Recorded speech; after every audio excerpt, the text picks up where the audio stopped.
Hello, welcome to another episode of Beer Man's Noble Beer Reviews. Today I have another beer from High Branch Brewing Company out of Concord, North Carolina. This beer is called Dayfire. It's a session IPA with orange peel, and it is 4.2 ABV, so it definitely is a true session. And yeah, I don't think they said what hops are in it or anything, so I haven't had this before. I haven't talked to anybody who's had this. It just came out last week, so it's pretty new. But I'm excited to give it a go. I like, as long as they're done well, I like session IPAs. You know, something you can drink all day. So, see, it pours a. It's interesting. It's not hazy like most of their IPAs, which is fine. Darker golden to almost a amber color with a small white head that's gone already. That is very orangey, but to me it doesn't necessarily doesn't really smell like orange peel. It just smells like orangey hops. um,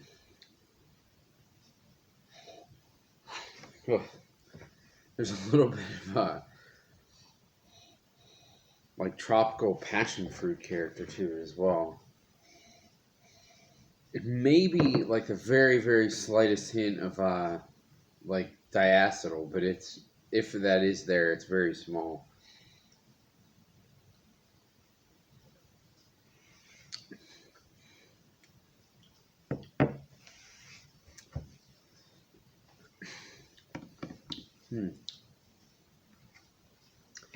So I was curious why the carbon, like why the head was so small. And now I know why. Like the beer as a whole is very undercarbonated.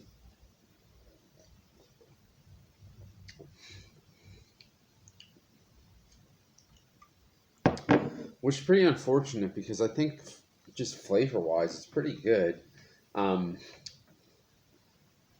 it is very orangey, but it doesn't taste like orange peel. Like you get that orange peel flavor from a Belgian wit or a Hefeweizen sometimes. Um, it just tastes like orangey hops, like Mandarin and Bavaria or something like that.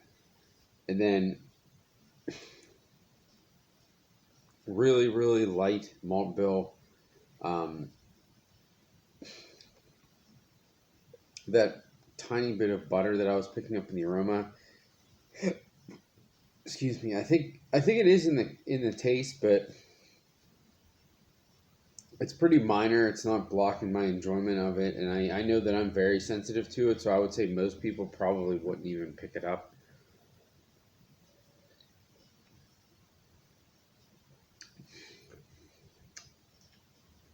There's a little bit of like a peach ring character to it as well. A little bit of bready malt at the end, but it's definitely hop driven more than anything. Um, Honestly, the only thing that's pulling this down a little bit is the carbonation. It's very low, very light carbonation, which is strange because something being low ABV should not affect the carbonation at all. I mean, table beers, saisons, or whatever, are usually very carbonated, so that has nothing to do with that at all. Um,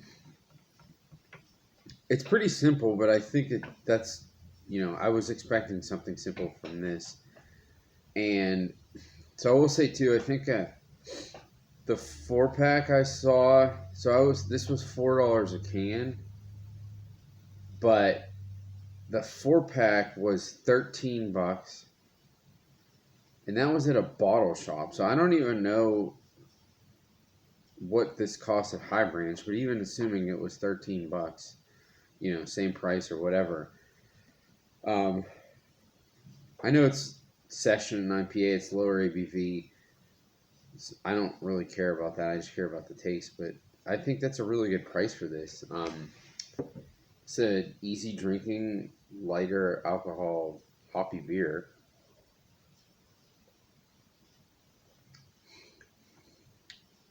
But I would say it's definitely more of a session IPA than like a pale ale because the malt character is almost non-existent.